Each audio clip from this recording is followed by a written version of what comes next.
Hello guys, welcome back to my channel.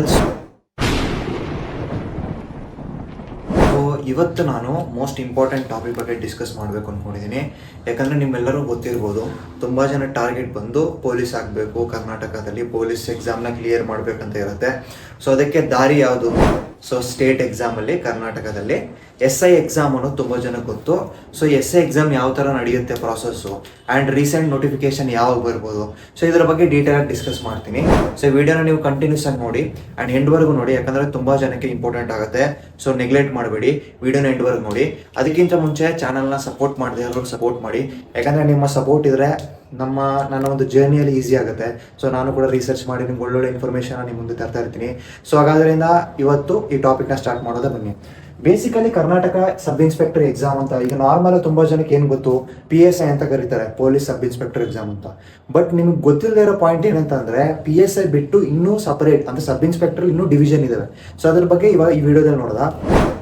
ಕರ್ನಾಟಕದಲ್ಲಿ ಏನಾಯ್ತು ಅಂತಂದ್ರೆ ಸಬ್ ಇನ್ಸ್ಪೆಕ್ಟರ್ ಎಕ್ಸಾಮ್ನ ಸೊ ಈಗ ಕಾಲ್ಫರ್ ಮಾಡೋ ಚಾನ್ಸಸ್ ಇಲ್ಲ. ಬಟ್ ನಾವು ಯಾವತ್ತೂ ಕೂಡ ನೋಟಿಫಿಕೇಶನ್ ಬಂದಾಗಲೇ ಸ್ಟಾರ್ಟ್ ಮಾಡಬೇಕು ಅಂತ ಇಟ್ಕೋಬೇಡಿ. ಸೊ ಹಾಗಾದ್ರಿಂದ ಫಸ್ಟ್ ನಿಮ್ಮ ಮೈಂಡಲ್ಲಿ ಇರಬೇಕೇನಂತಂದರೆ ನೋಟಿಫಿಕೇಶನ್ಗೆ ಇನ್ನೂ ಟೈಮ್ ತುಂಬ ಇದೆ. ಎಕ್ಸಾಂಪಲ್ ಆಗಿ ಉದಾಹರಣೆ ಹೇಳ್ತೀನಿ ನೋಡಿ. ಸೊ ನೋಟಿಫಿಕೇಶನ್ ಈ ಒಂದು PSI ಎಕ್ಸಾಮ್ಗೆ ನೋಟಿಫಿಕೇಶನ್ ಯಾವಾಗ ಬರ್ಬೋದು ಅಂತಂದರೆ around 2027. So 2027, so March to April, May. So ಈ ಮಧ್ಯದಲ್ಲಿ ಕರ್ನಾಟಕ ಪೊಲೀಸ್ ಇನ್ಸ್ಪೆಕ್ಟರ್ ಅಂದರೆ ಸಬ್ ಇನ್ಸ್ಪೆಕ್ಟರ್ ಎಕ್ಸಾಮ್ಸ್ ಬರ್ತದೆ. ಸೊ ವೆರಿ ಇಂಪಾರ್ಟೆಂಟ್, ಯಾಕಂದರೆ ಇವಾಗಿಂದ ಲೆಕ್ಕ ಹಾಕೊಂಡ್ರೆ ಕರೆಕ್ಟಾಗಿ 8 ತಿಂಗಳು ಟೈಮ್ ಸಿಗುತ್ತೆ. ಸೊ 8 ತಿಂಗಳಲ್ಲಿ ಕರೆಕ್ಟಾಗಿ ಓದಿದ್ರೆ, ಇಲ್ಲಾಂದರೆ ಈಗಲೇ SIಗೆ ಯಾರಾದರೂ ಓದಿದ್ರೆ ಸೊ ಅವ್ರಿಗೆ ತುಂಬ ಈಸಿ ಆಗುತ್ತೆ. ಸೊ 8 ಮಂತ್ಸಲ್ಲೇ ಕ್ಲಿಯರ್ ಮಾಡದೇ ಇರೋದು ಏನೂ ಇಲ್ಲ. ಯಾಕೆ ಅಂತಂದ್ರೆ ವಿಡಿಯೋ ಎಂಡಲ್ಲಿ ಹೇಳ್ತೀನಿ, ವಿಡಿಯೋ ಎಂಡ್ವರೆಗೆ ನೋಡಿ. ಸೊ ಸೆಕೆಂಡ್ ಥಿಂಗ್ ಬಂದು, ಸೊ PSI ಎಕ್ಸಾಮ್ನ ಲಾಸ್ಟ್ ಕಾಲ್ಫರ್ ಮಾಡಿದ್ದು ಬಂದು 2022 PSI ಎಕ್ಸಾಮ್ ಕಾಲ್ಫರ್ ಮಾಡ್ತಾರೆ. ಬಟ್ 2022 PSI ಎಕ್ಸಾಮ್ ಕಾಲ್ಫರ್ ಮಾಡಿದ್ರು ಕೂಡ so due to malpractice ಏನಾಯಿತು, ಎಕ್ಸಾಮು 2024ಗೆ ಕನ್ವರ್ಟ್ ಆಯಿತು. ಸೊ 2024 405 ಎಕ್ಸಾಮ್ನ ಕಾಲ್ಫರ್ ಮಾಡಿ ರಿಕ್ರೂಟ್ಮೆಂಟ್ ಮಾಡಿಕೊಂಡ್ರು. ಸೊ ನೀವು ಮೈಂಡಲ್ಲಿ ಇಟ್ಕೋಬೇಕಾಗಿರೋದೇನು, ಸೊ ಸ್ಕ್ಯಾಮ್ಸ್ ನಡೀತಿದ್ದಾರೆ, ಬಟ್ ಅದ್ರ ಬಗ್ಗೆ ನಾವು ಸೈಡಲ್ಲಿ ಇಡೋದ. ಎಕ್ಸಾಮ್ಸ್ನ ಯಾವ ಥರ ಕ್ಲಿಯರ್ ಮಾಡೋದನ್ನು ನಿಮ್ಮ ಮೈಂಡಲ್ಲಿ ಇರಬೇಕು. ಬಟ್ ಈಗಿನ ಗೌರ್ಮೆಂಟ್ ನನ್ನ ಪ್ರಕಾರ ತುಂಬ ಚೆನ್ನಾಗಿ ನಡೆಸ್ತಿದ್ದಾರೆ. ಆ್ಯಂಡ್ ಇನ್ನೊಂದು ಇಂಪಾರ್ಟೆಂಟ್ ಪಾಯಿಂಟ್ ಏನು ಗೊತ್ತಾ, ಕರ್ನಾಟಕ ಪೊಲೀಸ್ ಅಂದರೆ PSI ಎಕ್ಸಾಮ್ನ ಡೈರೆಕ್ಟ್ ಅಂದರೆ ಸಬ್ ಇನ್ಸ್ಪೆಕ್ಟರ್ ಎಕ್ಸಾಮ್ಸ್ನ ಡೈರೆಕ್ಟ್ KE ಅಥಾರಿಟಿ ಕೊಡ್ತಿದ್ದಾರೆ. KE ಅಥಾರಿಟಿ ಬಗ್ಗೆ ಹೇಳ್ತೀನಿ ವಿಡಿಯೋದಲ್ಲಿ ನೋಡಿ. ಸೊ ನಿಮಗೆ ಇನ್ನೊಂದು ಇಂಪಾರ್ಟೆಂಟ್ ಪಾಯಿಂಟ್ ಏನು ಹೇಳಬೇಕು ಅಂತಂದರೆ, ನೆಕ್ಸ್ಟ್ ಸಬ್ ಇನ್ಸ್ಪೆಕ್ಟ್ರು ಎಕ್ಸಾಮ್ಸಲ್ಲಿ ಟೈಪ್ಸ್ ಏನಿರುತ್ತೆ. ಸೊ ತುಂಬ ಜನಕ್ಕೆ ಗೊತ್ತು ಪೊಲೀಸ್ ಸಬ್ ಇನ್ಸ್ಪೆಕ್ಟರ್ ಅಂತಂದರೆ PSI ಮಾತ್ರ ಅಂತ. ಸೊ PSI ಎಕ್ಸಾಮಲ್ಲಿ ಅದೊಂದು ಪೋಸ್ಟ್ ಸಪ್ರೇಟ್ ಅಷ್ಟೇ. ಬಟ್ PSI ಬಿಟ್ಟು ಸೊ ನಮಗೆ PSI ಇರುತ್ತೆ ಫಸ್ಟ್ ಥಿಂಗ್, ಸೆಕೆಂಡ್ ಬಂದು RSI ಇರುತ್ತೆ ರಿಸರ್ವ್, ಸೊ ಮೂರನೇದು ಬಂದು ESI ಎಕ್ಸೈಸ್. ಸೊ ಇದ್ರ ಬಗ್ಗೆ ಡೀಟೇಲ್ ಆಗಿ ಬರ್ತಾ ಬೇರೆ ವಿಡಿಯೋದಲ್ಲಿ ಮಾತಾಡೋದ. ಸೊ ಫಸ್ಟ್ ಇಂಪಾರ್ಟೆಂಟ್ ಏನಂತ ಅಂದರೆ PSI exam. So police sub inspector ಎಕ್ಸಾಮಲ್ಲಿ ಸೊ ಈ ಸತಿ ಅಂದರೆ ಈಗಿನ ನೋಟಿಫಿಕೇಶನ್, ನನ್ನ ಅನಿಸಿಕೆ ಆ್ಯಂಡ್ ನೋಟಿಫಿಕೇಶನ್ ಕರ್ನಾಟಕ ಡಿಪಾರ್ಟ್ಮೆಂಟಲ್ ಪ್ರಕಾರ, ಸೊ ಈ ಸತಿ PSI ಪೋಸ್ಟ್ ಬಂದು 350ರಿಂದ 450ರವರೆಗೆ ಪೋಸ್ಟ್ನ ತರ್ಬೋದು ಅಂತ ತುಂಬ ಜನ ಹೇಳ್ತಾ ಇದ್ದಾರೆ. ಸೊ 350ರಿಂದ 450 ಪೋಸ್ಟ್ ಓನ್ಲಿ PSI ಕೆಳಗಡೆ ಬರ್ಬೋದು. ಸೊ ಇನ್ನೊಂದು ಏನು ಅಂತ ಅಂದರೆ RSIಯಲ್ಲಿ ಇದು ಸ್ವಲ್ಪ ಡಿಪಾರ್ಟ್ಮೆಂಟಲ್ ಕಂಡು. ಈಗ PSI ಬಗ್ಗೆ ಮಾತಾಡಿದ, PSI ಕೆಲಸ ಏನು, ಲೋಕಲ್ ಪೊಲೀಸ್ ಸ್ಟೇಷನ್ಸ್ ನೋಡ್ಕೊಳ್ಳೋದು, ಕ್ರೈಮ್ಸ್ ಏನಾದರೂ ಇದ್ರೆ ಅದ್ರ ಬಗ್ಗೆ ನೋಡ್ಕೊಳ್ಳೋದು. ಸೊ ಲೋಕಲ್ ಪೊಲೀಸ್ ಸ್ಟೇಷನ್ಸ್ ಬಗ್ಗೆ PSI ಪೊಲೀಸ್ ಸಬ್ ಇನ್ಸ್ಪೆಕ್ಟರ್ ಕೆಳಗಡೆ ಬರುತ್ತೆ. ಇನ್ನು RSI ಬಂದ್ಬಿಟ್ಟು ರಿಸರ್ವ್. ಸೊ ಇದ್ರ ಕೆಲಸ ಏನು, ಆರ್ಮಡ್ ಫೋರ್ಸ್. ಸೊ ಈಗ ನಮ್ಗೆ ಆರ್ಮಡ್ ಫೋರ್ಸ್ ಯಾವ ಥರ ಇರುತ್ತೆ, ಸೊ ಈ ಥರ ಒಂದು ಸ್ಟೇಟಲ್ಲಿ ಪ್ರೊಟೆಕ್ಷನ್, ಸೊ ವೆಪನ್ನು, VIP ಪ್ರೊಟೆಕ್ಷನ್ನು, ಸೊ ಇದ್ರ ಕೆಳಗಡೆ ಎಲ್ಲ RSI ಕೆಳಗಡೆ ಬರುತ್ತೆ. ಸೊ ಇವ್ರ ಪೋಸ್ಟು ಸ್ವಲ್ಪ ಕಡಿಮೆ, ಯಾಕಂದ್ರೆ ಇವ್ರ ಪೋಸ್ಟ್ ಅರೌಂಡ್ 100 to 120 ಪೋಸ್ಟ್ ಇರ್ಬೋದು ಅಷ್ಟೇ. ಓವರ್ ಆಲ್ ಆಗಿ 100ರಿಂದ 120 ಪೋಸ್ಟ್ ಇರ್ಬೋದು. ಸೊ ಇನ್ನು ESI, ಸೊ ಇದೇ ಮೇನ್ ಟಾರ್ಗೆಟ್ ಈಗ. ಯಾಕಂದ್ರೆ ESI ಎಕ್ಸಾಮ್ ನೋಟಿಫಿಕೇಶನ್ ಬಂದು 2018 ಲಾಸ್ಟ್. ಸೊ ಅದಾದ್ಮೇಲೆ ESI ನೋಟಿಫಿಕೇಶನ್ ಕರೆದೇ ಇಲ್ಲ ಕರ್ನಾಟಕದಲ್ಲಿ. ಸೊ ಈಗಿನ ಡಿಪಾರ್ಟ್ಮೆಂಟಲ್ ಅನಿಸಿಕೆ ಅಂಡ್ ರಿಪೋರ್ಟ್ ಪ್ರಕಾರ ಸೊ 265 ಪೋಸ್ಟ್ನ ತರಬಹುದು ಅಂತ ಅಂದಿದ್ದಾರೆ, ವಿಚ್ ಇಸ್ ಬಿಗ್ಗೆಸ್ಟ್. ಯಾಕೆ ಗೊತ್ತಾ, RSI ಬಿಟ್ಟು PSI RSI separate ED. But ESI ಎಕ್ಸಾಮಲ್ಲಿ ನಿಮಗೆ ಕಾಕಿ ಅಂದರೆ ಪೊಲೀಸ್ ಬಟ್ಟೆ ಹಾಕೋಂಗಿಲ್ಲ. ಸೊ ಇದ್ರ ಕೆಲಸ ಏನು, ESI ಕೆಲಸ ಏನಂತಂದರೆ, ಈಗ ನಮಗೆ ಒಂದು ಡಿಸ್ಟಿಕಲ್ಲಿ ಲಿಕ್ಕರ್ ಅಂತ ಅಂದ್ರೆ ಲೈಸೆನ್ಸ್ ಕೊಡ್ತಾರಲ್ಲ, ಸೊ ಆ ಕೆಲಸ ಇರ್ಬೋದು, illegal narcotics, illegal liquor business ಮಾಡಿದ್ರೆ ಇರ್ಬೋದು. ಸೊ ಪ್ರತಿಯೊಂದು ಪ್ರೊಟೆಕ್ಟ್ ಮಾಡೋಕ್ಕೆ ESI ಅವರ ಕೆಲಸ, ಅದು ಎಕ್ಸೈಸ್ ಸಬ್ ಇನ್ಸ್ಪೆಕ್ಟರ್ ಅವ್ರ ಕೆಲಸ. ಸೊ ಹಾಗಾದ್ರಿಂದ 2018ರಲ್ಲಿ ನೋಟಿಫಿಕೇಶನ್ ಇಟ್ಟರು, ಬಟ್ ಈಗ ನೋಟಿಫಿಕೇಶನ್ ಕೊಡ್ತಾರೆ, ಪಕ್ಕ ಕೊಡ್ತಾರೆ. ಸೊ ಗುರ್ತಿಟ್ಕೊಳ್ಳಿ. ಸೊ ಇವತ್ತಿಂದನೇ ಪ್ರಿಪೇರ್ ಆಗಕ್ಕೆ ಟ್ರೈ ಮಾಡಿ. ಸೊ ಯಾಕಂತಂದ್ರೆ ನೋಟಿಫಿಕೇಶನ್ ತುಂಬ ಇದಾವೆ. Don't waste the time. So ಇನ್ನೇನು ಹೇಳಬೇಕು, PSI ಎಕ್ಸಾಮ್ ಏನೋ ತುಂಬ ಜನ ಗೊತ್ತು, ಬಟ್ ಇವೆರಡು ಡಿಪಾರ್ಟ್ಮೆಂಟ್ ಇದೆ. ಸೊ ಅದಕ್ಕೆ ನಾನು ಏನು ಪ್ಲಾನ್ ಹಾಕೊಂಡಿದ್ದೀನಿ ಅಂದರೆ ಒಂದೇ ಸತಿ ನಿಮ್ಗೆ ಎಕ್ಸ್ಪ್ಲೈನ್ ಮಾಡೋದಕ್ಕಿಂತ, ಯಾಕಂದ್ರೆ ಇನ್ನೊಂದು ಇಂಪಾರ್ಟೆಂಟ್ ಪಾಯಿಂಟ್, ಸಿಲೆಬಸ್ ಏನೋ ಸೇಮ್ ಇರುತ್ತೆ, 3 ಎಕ್ಸಾಮ್ಗೂ ಸಿಲೆಬಸ್ ಸೇಮ್ ಇರುತ್ತೆ, but exam pattern different. So exam pattern 3ಕ್ಕೂ ಡಿಫ್ರೆಂಟ್ ಇರುತ್ತೆ. ಸೊ ಅದ್ರ ಬಗ್ಗೆ ಈ ವಿಡಿಯೋದಲ್ಲಿ ಹೇಳಿದ್ರೆ ಲೆಂತಿ ಆಗುತ್ತೆ. ಸೊ ನೆಕ್ಸ್ಟ್ ವಿಡಿಯೋದಲ್ಲಿ ನಾನು ಎಕ್ಸಾಮ್ ಪ್ಯಾಟರ್ನ್ ಯಾವ ಥರ ಇರುತ್ತೆ, ಪ್ರತಿ ಒಂದು PSIಗೆ ಯಾವ ಥರ ಇರುತ್ತೆ, ESIಗೆ ಯಾವ ಥರ ಇರುತ್ತೆ, RSIಗೆ ಯಾವ ಥರ ಇರುತ್ತೆ ಅಂತ ಹೇಳ್ತೀನಿ. ಸೊ ಅದೊಂದು ಮೈಂಡಲ್ಲಿ ಇಟ್ಕೊಳ್ಳಿ. ಇನ್ನೊಂದೇನು, ವೇಕೆನ್ಸಿ ಬಗ್ಗೆ ಹೇಳಿದೆ ನಾನು, ಟೈಪ್ಸ್ ಬಗ್ಗೆ ಹೇಳಿದೆ, ವೇಕೆನ್ಸಿ ಬಗ್ಗೆ ಹೇಳಿದೆ, ಎಕ್ಸಾಮ್ ಯಾವ ಥರ ನಡೆಸ್ತಾರೆ ಅಂತ ಹೇಳಿದೆ. ಬಟ್ ಈಗ ಯಾಕೆ ಎಕ್ಸಾಮ್ ಪಕ್ಕ ನಡೆಯುತ್ತೆ, ಯಾಕೆ ಆಗಿನ ಲಾಸ್ಟ್ ನೋಟಿಫಿಕೇಶನಲ್ಲಿ ನೋಟಿಫಿಕೇಶನ್ 2022 ಬಂದು, ಸೊ 2024ಕ್ಕೆ ರಿಕ್ರೂಟ್ಮೆಂಟ್ ಮಾಡಿದ್ರು. ಬಟ್ ನಿಮಗೆ ಬೇಕಾಗಿರೋ ಮೈಂಡ್ ಏನಂತ ಅಂದ್ರೆ, ಸೊ ಈಗ PSI ಅಂದ್ರೆ PSI ಎಕ್ಸಾಮ್ನ, PSI RSI ಅಥವಾ ESI ಎಕ್ಸಾಮ್ನ ಯಾವ ಡಿಪಾರ್ಟ್ಮೆಂಟ್ ನಡೆಸ್ತದೆ? ಕರ್ನಾಟಕದಲ್ಲಿ ನಿಮಗೆ ಗೊತ್ತು, ಕರ್ನಾಟಕದಲ್ಲಿ KPSC ಅಂತ ಕರಿತೀವಿ,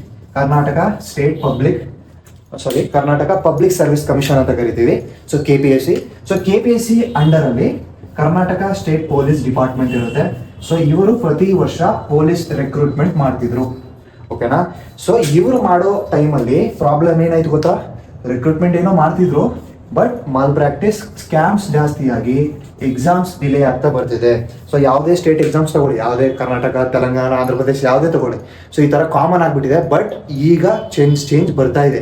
ಸೊ ಆಗಿನವ್ರು ತುಂಬ ಪ್ರಾಬ್ಲಮ್ ಅನ್ಭವಿಸಿದ್ರು. ಬಟ್ ನಾವು ಲಕ್ಕಿ ಏನು ಅಂತ ಅಂದರೆ, ಸೊ ಇದು ಯಾವ ಪ್ರಾಬ್ಲಮ್ ಮುಂದೆ ಬರಲ್ಲ, ಈಸಿಯಾಗಿ ನೀವು ಮಾಡ್ಕೋಬೋದು, ಓಕೆನಾ? ಸೊ ಈ ಕರ್ನಾಟಕ ಸ್ಟೇಟ್ ಪೊಲೀಸ್ ಎಕ್ಸಾಮ್ ಏನಿದೆ, ಸೊ ಇದು ನಡೆಸ್ತಿತ್ತು, ಅಂದ್ರೆ PSI RSI ESI ಎಕ್ಸಾಮ್ಸ್ ನಡೆಸ್ತಿದ್ರು. ಅಂಡ್ ಇನ್ನೊಂದು, ಸೊ PSI ಮತ್ತೆ RSI, ಸೊ PSI ಮತ್ತೆ ಓನ್ಲಿ RSI ಎಕ್ಸಾಮ್ ಮಾತ್ರ KPSC ಅಂದ್ರೆ KSP ಕರ್ನಾಟಕ ಸ್ಟೇಟ್ ಪೊಲೀಸ್ ನಡೆಸ್ತಿದ್ರು. So ESI exam excise department, so Karnataka excise department ಅವರು ESI ಎಕ್ಸಾಮ್ನ ನಡೆಸ್ತಿದ್ರು, okay, Karnataka excise department. So ಈಗೇನಾಯ್ತು, ಸೊ ಈಗ ನಮ್ಮ ಕರ್ನಾಟಕದಲ್ಲಿ one of the biggest and strongest ಒಂದು ಡಿಪಾರ್ಟ್ಮೆಂಟ್ ಇದೆ. ಸೊ ಅದೇ KEA ಅಂದ್ರೆ ಕರ್ನಾಟಕ ಎಕ್ಸಾಮಿನೇಷನ್ ಅಥಾರಿಟಿ. ಯಾಕೆ ಕರ್ನಾಟಕ ಎಕ್ಸಾಮಿನೇಷನ್ ಅಥಾರಿಟಿ ಇಂಪಾರ್ಟೆಂಟ್ ಅಂತೆ ಅಂದ್ರೆ, ಪಾಸ್ಟ್ ಎಕ್ಸಾಮ್ಸ್ ಕರ್ನಾಟಕ AE ಅವ್ರು ನಡೆಸಿರೋದು. ಪ್ರತಿ ಎಕ್ಸಾಮ್ನ ನೋಟಿಫಿಕೇಶನ್ ಫಸ್ಟ್ ಮಂತ್ ಕೊಟ್ಟರು ಅನ್ಕೊಳ್ಳಿ, ಎಕ್ಸಾಮ್ನ 2nd 3rd ಮಂತಲ್ಲಿ ನಡೆಸ್ತಾರೆ, 4th ಮಂತ್ಗೆ ನಿಮಗೆ ರಿಕ್ರೂಟ್ಮೆಂಟ್ ಪ್ರಾಸೆಸ್ ನಡೆದು ಹೋಗುತ್ತೆ. ಸೊ ಇದು ಅವರ ರೆಕಾರ್ಡ್. ಅಂಡ್ ಇನ್ನೊಂದು ಏನು ಅಂತ ಅಂದ್ರೆ, ಇವರ ಪೇಪರ್ ಸ್ಟ್ಯಾಂಡರ್ಡ್ಸ್ ಪರ್ಫೆಕ್ಟ್ ಆಗಿರುತ್ತೆ. Quality of paper is very high, because ಯಾಕಂದ್ರೆ ಪಾಪ್ಯುಲೇಷನ್ ಜಾಸ್ತಿ ಇದೆ. ಅಂದ್ರೆ ಪಾಪ್ಯುಲೇಷನ್ ಅಂದ್ರೆ ಆ ಪಾಪ್ಯುಲೇಷನ್ ಅಲ್ಲ, ಎಕ್ಸಾಮ್ ಬರೆಯೋ ಪಾಪ್ಯುಲೇಷನ್ ಜಾಸ್ತಿ ಇದೆ. ಸೊ ಅದಕ್ಕೆ ಅವ್ರ ಕ್ವಾಲಿಟಿ ಆಫ್ ಪೇಪರ್ನ ಜಾಸ್ತಿ ಮಾಡ್ಕೊಂಡು ಹೋಗಿದ್ದಾರೆ. ಸೊ ಹಾಗಾದ್ರಿಂದ KEA ಕರೆಕ್ಟಾಗಿ ನಡೆಸ್ತಿದೆ ಅಂತ ಕರ್ನಾಟಕ KPSC ಮತ್ತೆ ಎಕ್ಸೈಸ್ ಡಿಪಾರ್ಟ್ಮೆಂಟ್ ಅವರು 2 ಎಕ್ಸಾಮ್ಸ್ನ ಈಗ KEA ಅವರು ತಗೊಂಡಿದ್ದಾರೆ. ಸೊ ಇದಕ್ಕೆ ನಾನು ಹೇಳ್ತಾ ಇರೋದು ಏನು ಅಂತ ಅಂದ್ರೆ, ಸೊ ಈ ಸಲ ಈಸಿಯಾಗಿ ಎಕ್ಸಾಮ್ನ ಕ್ಲಿಯರ್ ಮಾಡೋ ಚಾನ್ಸಸ್ ಜಾಸ್ತಿ, ಮತ್ತೆ ನಂಬಿಕೆ ಕೂಡ. ಸೊ ತುಂಬಾ ಜನಕ್ಕೆ ನಂಬಿಕೆ ಇಲ್ಲ ಎಕ್ಸಾಮ್ ನಡೆಸಲ್ಲ ಅಂತ ಅಂದ್ರು. ಸೊ ನಡೆಸ್ತಾರೆ. ಸೊ ಈಗ ನಾನು ಹೇಳಿದೆ ಲಾಸ್ಟ್, ಇವತ್ತು ಕೂಡ ನೋಟಿಫಿಕೇಶನ್ ಇದೆ, ಆಗಸ್ಟ್ 20ನೇ ತಾರೀಕು ನೋಟಿಫಿಕೇಶನ್ ಇದೆ. So village accountant, so VAO and land surveyor, so ಈ ಎಕ್ಸಾಮ್ಗೆ ನೋಟಿಫಿಕೇಶನ್ ಬಂದಿದೆ, ಈಗ KEA ಅವರು ಮೆನ್ಷನ್ ಮಾಡಿದ್ದಾರೆ.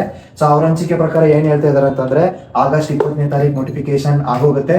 ನೋಟಿಫಿಕೇಶನ್ ಆದ್ಮೇಲೆ ಎಕ್ಸಾಮ್ನ ಅಕ್ಟೋಬರ್ ಫಸ್ಟ್ ವೀಕಲ್ಲಿ ಎಕ್ಸಾಮ್ ನಡೆಸ್ತೀವಿ ಅಂತ ಗ್ಯಾರಂಟಿ ಕೊಡ್ತಿದ್ದಾರೆ. ಅಂಡ್ KEA ಅವ್ರು ಪಕ್ಕ ಮಾಡ್ತಾರೆ. ಸೊ ವಿಲೇಜ್ ಅಕೌಂಟೆಂಟ್ ಮುಗಿದೋಗುತ್ತೆ. ಇನ್ನು ಯಾರು ಅಪ್ಲಿಕೇಶನ್ ಹಾಕಿಲ್ಲ ಅಂದ್ರೆ ಅಪ್ಲಿಕೇಶನ್ ಹಾಕಿ, ತುಂಬಾ ರಿಸರ್ಚ್ ಮಾಡಬೇಕು ನಿಮ್ಮ ಲೈಫ್ ಬಗ್ಗೆ, ಯಾಕಂದ್ರೆ ಕರ್ನಾಟಕ ಎಕ್ಸಾಮ್ಸ್ ಈಸಿ. ಇನ್ನೊಂದು ಯಾಕೆ ನಾನು ಪ್ಲಸ್ ಪಾಯಿಂಟ್ ಅಂತ ಅಂದೆ ಈ ಎಕ್ಸಾಮ್ ಈಸಿ ಅಂತ ಅಂದ್ರೆ, ಬೇರೆ ಸ್ಟೇಟ್ ಗೌರ್ಮೆಂಟ್ ಎಕ್ಸಾಮ್ ತಗೊಳ್ಳಿ, ಬೇರೆ ಉದಾಹರಣೆಗೆ AP ತಗೋತೀನಿ, ಆಂಧ್ರ ಪ್ರದೇಶ ತಗೋತೀನಿ. ಸೊ ಇವರು ಒಂದು ಕಾನ್ಸ್ಟೇಬಲ್ ಎಕ್ಸಾಮ್ನ ನಡೆಸಬೇಕು ಅಂದ್ರೆ, ಸೊ ಇವ್ರಿಗೆ ಮೇನ್ ಏನ್ ಗೊತ್ತಾ, ಕಾನ್ಸ್ಟೇಬಲ್ ಎಕ್ಸಾಮ್ಗೆ 3 ಸ್ಟೇಜಸ್ ಇರುತ್ತೆ. ಸೊ ನಮ್ಮ UPSC ಯಾವ ಥರ ಸ್ಟೇಜ್ ಪ್ರಿಲಿಮ್ಸ್ ಮೇನ್ಸ್ ಇಂಟರ್ವ್ಯೂ ಇರುತ್ತಲ್ಲ, ಅದೇ ಥರ ಇವ್ರಿಗೆ ಫಸ್ಟ್ ಪ್ರಿಲಿಮ್ಸ್ ಮಾಡ್ತಾರೆ. ಪ್ರಿಲಿಮ್ಸ್ ಕ್ಲಿಯರ್ ಆದವ್ರಿಗೆ ಫಿಸಿಕಲ್ ಮಾಡ್ತಾರೆ. ಫಿಸಿಕಲ್ ಕ್ಲಿಯರ್ ಆದಮೇಲೆ ಮೇನ್ಸ್ ಮಾಡ್ತಾರೆ. ಸೊ ಇಷ್ಟು ಪ್ರಾಸೆಸ್ ದಾಟ್ಕೊಂಡು ಬಂದರೆ ಒಬ್ಬ ಕಾನ್ಸ್ಟೇಬಲ್ ಆಗಬೇಕು. ಬಟ್ ಈ ಪ್ರೆಸೆಂಟ್ ಈಗ KE ಅವರು ಆ ಥರ ಡಿಸಿಷನ್ ಏನೂ ತಗೊಳ್ತಿಲ್ಲ. ಅವರು ಏನು ಹೇಳ್ತಾ ಇದ್ದಾರೆ, ಇನಿಷಿಯಲ್ ಕರ್ನಾಟಕದಲ್ಲಿ ಫಿಸಿಕಲ್ ಎಕ್ಸಾಮ್ ಇರುತ್ತೆ, ಕ್ಲಿಯರ್ ಆದವ್ರಿಗೆ ಒಂದು ಎಕ್ಸಾಮ್ ಇರುತ್ತೆ, ಅಂದರೆ ಮಾರ್ನಿಂಗ್ ಒಂದು ಪೇಪರ್ ಇರುತ್ತೆ, ಮಧ್ಯಾಹ್ನ ಒಂದು ಪೇಪರ್ ಇರುತ್ತೆ. ಸೊ ಕ್ಲಿಯರ್ ಆದರೆ ಡೈರೆಕ್ಟ್ ಲಿಸ್ಟಲ್ಲಿ ಇರ್ತಾರೆ. ಈವೊಂದು ಕಷ್ಟ ಇರ್ಬೋದು ಎಕ್ಸಾಮ್, ಬಟ್ ಪ್ರಾಸೆಸ್ ನೋಡಿ. ಸೊ ಈ ಪ್ರಾಸೆಸ್ ನಡಿಬೇಕು ಅಂತಂದ್ರೆ ಹತ್ತತ್ರ 6 ರಿಂದ 8 ಅಥವಾ 1 ವರ್ಷ ಆದೋಯ್ತು. ಬಟ್ ಈ ಪ್ರಾಸೆಸ್ ನಡಿಬೇಕು ಅಂತಂದ್ರೆ ಬರೀ 3 ರಿಂದ ಮ್ಯಾಕ್ಸಿಮಮ್ 3-4 ತಿಂಗಳೊಳಗಡೆ ನಿಮಗೆ ಅಪಾಯಿಂಟ್ಮೆಂಟ್ ಆರ್ಡರ್ ಕೈಗೆ ಬರುತ್ತೆ ಪ್ರಾಫಿಟ್ ಆಗಿ. ಸೊ ಹಾಗಾದ್ರಿಂದ ಇದು ಒಂದು ಒಳ್ಳೆ ಟೈಮ್ ವೇಸ್ಟ್ ಮಾಡಬೇಡಿ, ಆದಷ್ಟು ಪ್ರಾಪರ್ ಆಗಿ ಕುತ್ಕೊಂಡು ಟೈಮ್ ವೇಸ್ಟ್ ಮಾಡಬೇಡಿ, ಪ್ರಿಪೇರ್ ಆಗಿ. ಇನ್ನೊಂದು ಏನಂತಂದ್ರೆ ಮನೇಲಿ ಕುತ್ಕೊಂಡು ಹೋಗ್ತಿರೋರು ಮನೆ ಕೆಲಸ ಅದು ಇದು ಅಂತ ಬಿಸಿ ಆಗ್ತೀರಾ. ಸೊ ಅದೆಲ್ಲ ಸೈಡ್ಗೆ ಇಟ್ಟು 8 ತಿಂಗಳು ಪ್ಲಾನ್ ಹಾಕೊಳ್ಳಿ. 8 ತಿಂಗಳು ಪ್ಲಾನ್ ಹಾಕೊಂಡು ಕರೆಕ್ಟಾಗಿ ಓದಿದ್ರೆ ಎಕ್ಸಾಮ್ ಕ್ಲಿಯರ್ ಮಾಡ್ಬೋದು. ಯಾಕಂದ್ರೆ ಮನುಷ್ಯ ಅನ್ಕೊಂಡಿದ್ದು ಆದಷ್ಟು ಮಾಡೇ ಮಾಡ್ತಾನೆ, ಅನ್ಕೊಂಡಿದ್ದು ನಥಿಂಗ್ ಇಸ್ ಇಂಪಾಸಿಬಲ್ ಅಂತ ಕರೀತಾರೆ. ಹಾಗಾದ್ರಿಂದ ನೀವು ಮಾಡೇ ಮಾಡ್ಬೋದು. ಸೊ ಈ 8 ಮಂತ್ಸ್ ಪ್ಲಾನ್ ಹಾಕೊಂಡ್ರೆ ಪ್ರಾಪರ್ ಆಗಿ ನೀವು PSI ಜೊತೆ ರ್ಯಾಂಕ್ ತಗೊಂಡು ಒಳ್ಳೆ ಪೊಲೀಸ್ ಆಫೀಸರ್ ಆಗಿ ಮನೆಗೆ ಹೋಗ್ಬೋದು. ಸೊ ಇದೊಂದು ಇಂಪಾರ್ಟೆಂಟ್. ನೆಕ್ಸ್ಟ್ ಇನ್ನು ಈಗ ನನ್ನ ಪ್ಲಾನ್ ಏನು ಅಂತಂದ್ರೆ, ನಾನು ಕೂಡ PSIಗೆ ಪ್ರಿಪೇರ್ ಆಗ್ತಾ ಇದ್ದೀನಿ. ಸೊ ಈಗ ನನ್ನ ಪ್ಲಾನ್ ಏನು ಅಂತ ಅಂದ್ರೆ, ನಾನು ಕೂಡ PSI ಎಕ್ಸಾಮ್ಗೆ ಪ್ರಿಪೇರ್ ಆಗ್ತಿರೋದ್ರಿಂದ ಏನು ಹೋದ್ರೆ ಸರಿ, PSI ಎಕ್ಸಾಮಲ್ಲಿ ಅಥವಾ ಯಾವುದೇ PSI, ESI and RSI, so ಇದಕ್ಕೆಲ್ಲದಕ್ಕೂ ಸಿಲೆಬಸ್ ಒಂದೇ ಇರೋದ್ರಿಂದ ಸೊ ನೀವು ಓದ್ಬೋದು. ಬಟ್ ಸಿಲೆಬಸ್ ಏನು ಓದಬೇಕು, ಎಕ್ಸಾಮ್ ಪ್ಯಾಟ್ರನ್ ಏನಿದೆ, ಎಕ್ಸಾಮ್ ಯಾವ ಥರ ನಡೆಸ್ತಾರೆ, ಮತ್ತು ಯಾವ ಥರ ಎಕ್ಸಾಮ್ ಪ್ರತಿಯೊಂದು ಸಬ್ಜೆಕ್ಟ್ನ ಓದಬೇಕು, ಯಾವುದಕ್ಕೆ ಎಷ್ಟು ವೆಯ್ಟೇಜ್ ಕೊಡಬೇಕು, ಆ್ಯಂಡ್ ಪ್ರತಿ ಡಿಪಾರ್ಟ್ಮೆಂಟಲ್ಲಿ ಸಪರೇಟ್ ವಿಡಿಯೋನ ಮಾಡಬೇಕು ಅಂದ್ಕೊಂಡಿದ್ದೀನಿ. ದಯವಿಟ್ಟು ವೀಡಿಯೋಸ್ನ ನೋಡಿ, ಕಂಟಿನ್ಯೂಸ್ ಆಗಿ ನಾನು ವೀಡಿಯೋಸ್ ಅಪ್ಲೋಡ್ ಮಾಡ್ತೀನಿ. ಸೊ ನೀವು ಹೋಗಿ ಯಾವುದೋ ಇನ್ಸ್ಟಿಟ್ಯೂಟಲ್ಲಿ ಅಮೌಂಟ್ ಕಟ್ಟಿ ಹೋಗಿ ಜಾಯ್ನ್ ಆಗೋಕ್ಕೆ ಮುಂಚೆ ಸೊ ಈ ಪ್ರಾಸೆಸ್ನ ನೋಡಿರಿ. ಯಾಕಂದರೆ ದುಡ್ಡು ಸೇವ್ ಮಾಡೋದು ಯಾವತ್ತೂ ಇಂಪಾರ್ಟೆಂಟ್, ತುಂಬ ಯೂಸ್ ಆಗುತ್ತೆ ಅಮೌಂಟ್ ಸೇವ್ ಮಾಡಿದ್ದು. ನಾನು ತುಂಬ ವೇಸ್ಟ್ ಮಾಡಿ ಅಮೌಂಟ್ನ ಆ ಕಡೆ ಈ ಕಡೆ ಅಂತ ಹಾಕ್ಬಿಟ್ಟು ಬಂದುಬಿಟ್ಟೆ. ಬಟ್ ಅದ್ರ ಬಗ್ಗೆನೂ ಹೋಗ್ತಾ ವಿಡಿಯೋದಲ್ಲಿ ಹೇಳ್ತೀನಿ. ಸೊ ಇದು ಇವತ್ತಿನ PSI ಅಂದರೆ ಸಬ್ ಇನ್ಸ್ಪೆಕ್ಟರ್ ಎಕ್ಸಾಮ್ ಯಾವ ಥರ ನಡೆಯುತ್ತೆ, ಕರ್ನಾಟಕ ಸ್ಟೇಟಲ್ಲಿ ಯಾವ ಥರ ಈ ಪ್ರಾಸೆಸ್ ನಡೆಯುತ್ತೆ, ಆ್ಯಂಡ್ ಎಷ್ಟು ಸ್ಟ್ರಿಕ್ಟ್ ಆಗಿದೆ ಆಗಿನ ಟೈಮ್ಗಿಂತ ಸೊ ಅನ್ನೋದನ್ನು ಪ್ರಾಪರಾಗಿ ನಿಮ್ಗೆ ಎಕ್ಸ್ಪ್ಲೈನ್ ಮಾಡಿದ್ದೀನಿ. ಸೊ ಈ ವಿಡಿಯೋ ನಿಮ್ಗೆ ಇಷ್ಟ ಆಗಿದ್ರೆ ಲೈಕ್ ಮಾಡಿ, ಆ್ಯಂಡ್ ಸೀರಿಯಸ್ ಆಗಿ ಪ್ರಿಪೇರ್ ಆಗಬೇಕು. ಯಾಕಂದರೆ ಇದೊಂದೇ ಚಾನ್ಸ್. ಯಾಕಂದರೆ ಗೌರ್ಮೆಂಟ್ ಪರ್ಫೆಕ್ಟ್ ಆಗಿದೆ, KE ಅಥಾರಿಟಿ ಕೈಲಿದೆ, ಬೇಗ ಅಪಾಯಿಂಟ್ಮೆಂಟ್ ಬರುತ್ತೆ, ಈಸಿಯಾಗಿ ಸೆಲೆಕ್ಟ್ ಆಗ್ತೀರಾ ಕಷ್ಟಪಟ್ಟು ಓದಿದ್ರೆ. ಮತ್ತೆ ನೋಟಿಫಿಕೇಶನ್ ಬರೋಕ್ಕೆ ವೆಯ್ಟ್ ಮಾಡಬೇಡಿ. 8 ಮಂತ್ಸ್ ಪ್ರಾಪರ್ ಪ್ಲಾನ್ ಹಾಕೊಳ್ಳಿ, PSI ನೀವು ಆಗ್ತೀರಾ. ಓಕೆನಾ? PSI ಅಥವಾ ESI ಅಥವಾ RSI ಇದರಲ್ಲಿ ಯಾವುದು ಬೆಟರ್, ಯಾವ ಹೋದ್ರೆ ನಿಮ್ಮ ಲೈಫ್ ಚೆನ್ನಾಗಿರುತ್ತೆ, ಹ್ಯಾಪಿ ಬ್ಯಾಲೆನ್ಸ್, ಪ್ರತಿಯೊಂದನ್ನು ಮುಂದಿನ ವೀಡಿಯೋಸಲ್ಲಿ ಮಾತಾಡೋದ. ಸೊ ಇದಾಯಿತು ಇವತ್ತಿನ ವೀಡಿಯೋ. ತುಂಬ ಜನ ನಿಮ್ಮ ಫ್ರೆಂಡ್ಸ್ ಇದ್ದರೆ ಶೇರ್ ಮಾಡಿ. ಯಾಕಂದರೆ ನಾಲೆಜ್ನ ನಾವು ಯಾವತ್ತೂ ಶೇರ್ ಮಾಡಬೇಕು. ನಾವೆಲ್ಲ ಶೇರ್ ಮಾಡಿ ಬೆಳೆಯೋಣ, ಒಟ್ಟಿಗೆ ಬೆಳೆಯೋಣ, ಹ್ಯಾಪಿಯಾಗಿರೋಣ, ಹೆಲ್ತಿಯಾಗಿರೋಣ ಅಂತ ಹೇಳ್ತಾ ಮತ್ತೊಂದು ವಿಡಿಯೋ ಸಿಗೋದಾ. ನಮಸ್ಕಾರ.